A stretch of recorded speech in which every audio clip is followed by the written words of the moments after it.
बिस्मिल्लाहिर्रहमानिर्रहीम। मैं हूं ज़फ़र शेख और आप मुझे देख रहे हैं यूट्यूब चैनल दैडी के वॉइस ऑफ पीस। मुझे नादरीन, ताज़ा अपडेट के साथ आपकी खिदमत में हाज़िर हूं। और आज 18 मई 2022 बुध का दिन और शाम के 5 बजे हैं डेनमार्क में और 8 बजे हैं पाकिस्तान में जैसा कि आपको पता है कि इमरान खान अपने जलसों में जो जो वक्त गुजर रहा है बड़ी तेज़ी के साथ वो तमाम जलसों में जहाँ जहाँ भी पाकिस्तान में वो कर रहे हैं, बहुत बड़ी तादाद में लोग वहाँ जमा हो जाते हैं अपने बच्चों के साथ, फैमिली के साथ, अपने बुज़ुर्गों के साथ। और ये भी कहा जा सकता है कि इस उनके इन जलसों में पाकिस्तान तहरीक इंसाफ के अलावा वो लोग भी शामिल होते हैं जो कि किसी सियासी जमात के साथ ताल्लुक़ नहीं रखते, लेकिन इमरान खान को देखने और सुनने के लिए वहाँ वो ज़रूर जाते हैं, क्योंकि पाकिस्तान के लोग बहुत ज़्यादा मुतासर हो चुके हैं पिछली हुकूमतों से और मुख्तलिफ सियासी जमातों से। और ख़ासतौर पर अगर जिक्र करना चाहूँ तो पाकिस्तान मुस्लिम लीग नून और पाकिस्तान पीपल्स पार्टी या बाकी दीगर जमातें, इस वक्त तकरीबन 11 या 12 के लगभग जमातें जिनका इत्तेहाद है मौजूदा हुकूमत में और वो इस हुकूमत को चला रहे हैं। और तमाम जमातें मुतफ़िका तौर पर इमरान खान के ख़िलाफ़ वर्से पैकार हैं और अपोजिशन में इस वक्त इमरान खान अपनी सियासी सरगर्मियों को तेज़ से तेज़ सर करने जा रहे हैं। आज गुजरांवाला में उन्होंने जलसे से खिताब किया और इससे पहले लाहौर में वकला कन्वेंशन में इकबाल मेंशन में उन्होंने ये वकला कन्वेंशन से भी खिताब किया और वहाँ भी उन्होंने वही रवायती बातें जो अपने बाकी जलसों में करते हैं उन्होंने की। और इस हुकूमत की तब्दीली में जो कुछ सरगर्मियाँ हुई उसके हवाले से बताया। गुजरांवाले जलसे का अगर मैं जिक्र करना चाहूँ तो इमरान खान ने यहाँ भी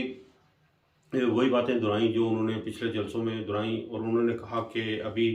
जो जो वक्त गुजर रहा है और 20 मई का जैसा कि मैंने कहा हुआ है कि आपको इस्लामाबाद के लिए मैं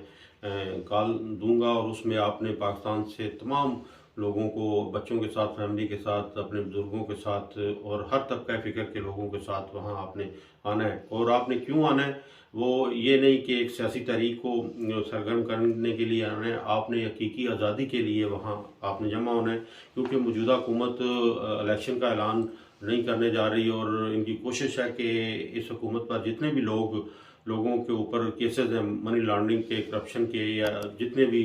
हैं उनको सबसे पहले ख़त्म किया जाए इलेक्शन इस्लाहत के ज़रिए और उसके बाद फिर इलेक्शन में जाया जाए। लेकिन हम ये समझते हैं कि इलेक्शन अगर जितनी जल्दी हो सके, कुछ सियासी सरगर्मियों की वजह से मईशत का भी इस तरह बुरा हाल है कि मौजूदा हुकूमत इस वक्त बेल आउट पैकेज लेने के लिए IMF में जा रही है और वहाँ मुज़ाकरात भी हो रहे हैं दोहा में, कतर में। और अभी देखें कि ये मुज़ाकरात कहाँ तक कामयाब होते हैं। महंगाई की ये सूरत हाल है कि बहुत ज़्यादा रोज़मर्रा की चीज़ों में इजाफा भी हो चुका है और IMF की तरफ से जो तहफ़्फ़ुज़ात हैं या वो कड़ी शराइत हैं वो ये कह रहे हैं कि एक तो सब्सिडीज़ को ख़त्म किया जाए तमाम इदारों से और जो रोज़मर्रा की चीज़ें जिसमें पेट्रोलियम, गैस और बिजली वगैरह इनके निर्खों में, इनकी कीमतों में खातरखा इजाफा किया जाए और उसके बाद मुज़ाकरात फिर वो जारी रखेंगे। बहरहाल चलें, उम्मीद ये की जाती है कि जो आज मुज़ाकरात दोहा में होने जा रहे हैं उसमें किसी हद तक पाकिस्तान को रिलीफ मिले। और क्योंकि सबसे पहले तो हम पाकिस्तान के हवाले से सोचते हैं। इमरान खान के जलसे की तरफ अगर मैं के हवाले से बात करना चाहूँ तो उन्होंने एक तो ये कहा कि इलेक्शन में वो करप्ट अफराद जितने भी उनके सामने मद्दे मुकाबले होंगे उनको शिकस्त देने की वो हर हालत में कोशिश करेंगे। और उन्होंने अपनी हुकूमत की तब्दीली के हवाले से भी बताया कि ये एक साजिश के ज़रिए और मुदाखलत के ज़रिए ये मेरी हुकूमत को तब्दील किया गया। और साजिश और मुदाखलत ये दोनों एक दूसरे के साथ इंटरलिंक होते हैं। सबसे पहले किसी भी काम के लिए साजिश की जाती है और उसके बाद फिर मुदाखलत होती है। तो इस वजह से ये हमारी हुकूमत को चेंज किया गया। हुकूमत जिस वक्त हमने ली पिछली हुकूमत से, मुस्लिम लीग नून की हुकूमत से, तो उस वक्त भी मईशत का बहुत बुरा हाल था, लेकिन हमने अपनी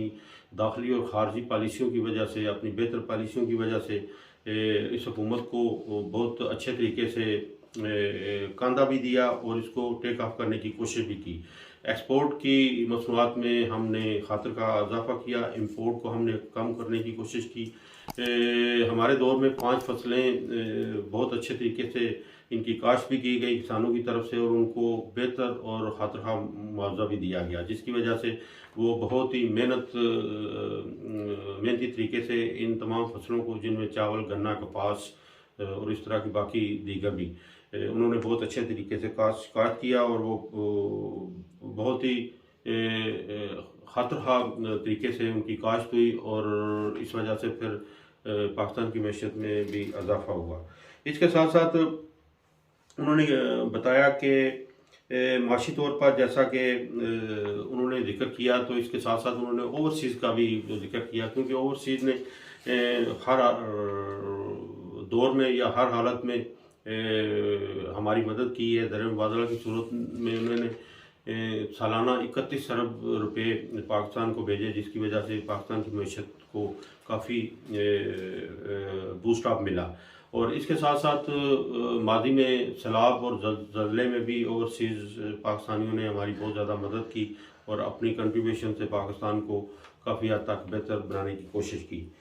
इसके साथ साथ इमरान खान ने बताया कि टैक्स भी हमने रिकॉर्ड इकट्ठा किया और उस टैक्स को हमने अपने लोगों के लिए इस्तेमाल किया और उनके लिए बेहतर सहूलतें पैदा करने की कोशिश की। अच्छा, उसके बाद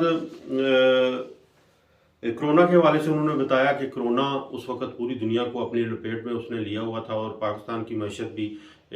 बाकी दुनिया की तरह बहुत ज़्यादा मुतासर हो रही थी। अफरादी क़ुव्वत भी हमारी बहुत ज़्यादा मुतासर हो रही थी, लेकिन हमने अपनी बेहतर पॉलिसियों की वजह से अपने लोगों को भी बचाया और अपनी मैशत को भी बचाया। वो कि हमारे पड़ोस में जो मुल्क है उसमें बहुत ज़्यादा तबाही कोरोना ने लाई, माशी तौर पर भी और अफरादी तौर पर भी। इसी तरह बाकी दुनिया में भी हुआ। तो ये कि एक तो उन्होंने कहा कि इस वक्त आसिफ जरदारी को मैं ये बिल्कुल सही ये कह रहा हूँ कि वो नून लीग के लिए ये वाकई बीमारी बना हुआ है, क्योंकि एक तो लिहाज से वो अपने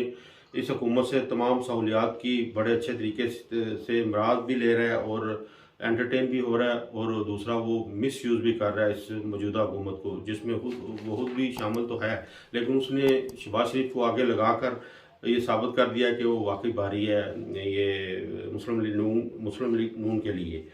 तो ये सारी चीज़ें हमारे लोगों को देखनी चाहिए। और दूसरा, शहबाज शरीफ का भाई जो भगोड़ा होकर लंदन में बैठा हुआ है, वहाँ से अपने तमाम ख़ानदान के साथ एंजॉय कर रहा है। यहाँ से वो बीमारी का बहाना लेकर निकला था और वापसी का वादा भी उसने किया, लेकिन वो वहाँ एंजॉय कर रहा है अपनी फैमिली के साथ, और वहाँ से ही अभी मौजूदा हुकूमत को गाइडलाइन भी दे रहा है, अपनी मर्ज़ी के साथ चला रहा है कि किस तरह से आपने क्या कुछ करना है पाकिस्तान के लिए। इसके अलावा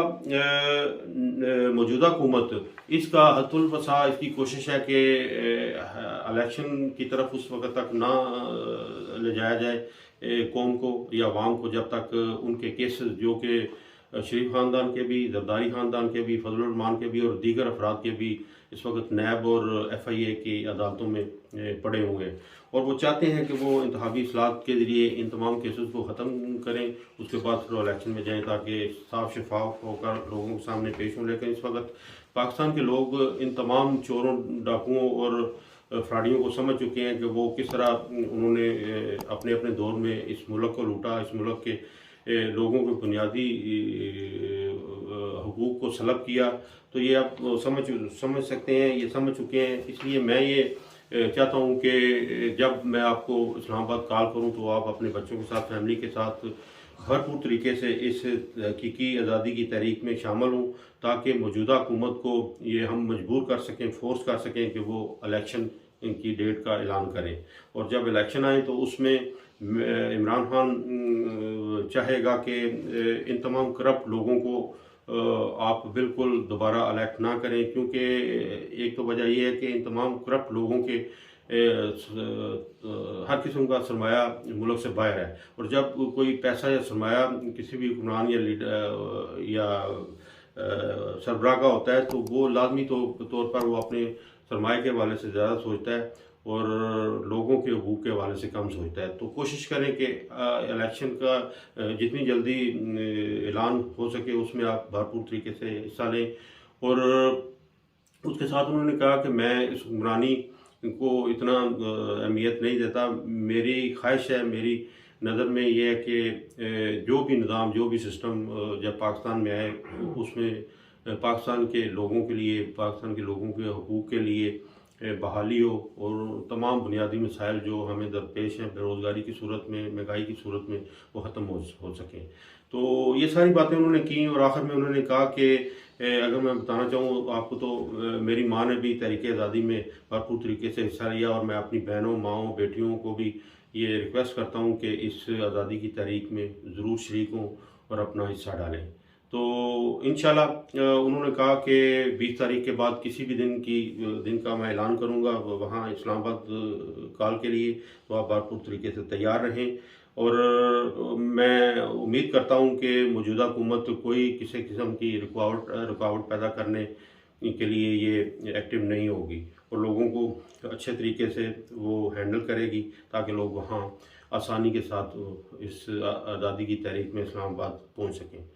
तो ये था अब तक के लिए अपडेट्स जो मैंने आपके गोशगुजार की। अब तक के लिए इतना ही। हमेशा के लिए पाकिस्तान जिंदाबाद और डेनमार्क पाइंदाबाद।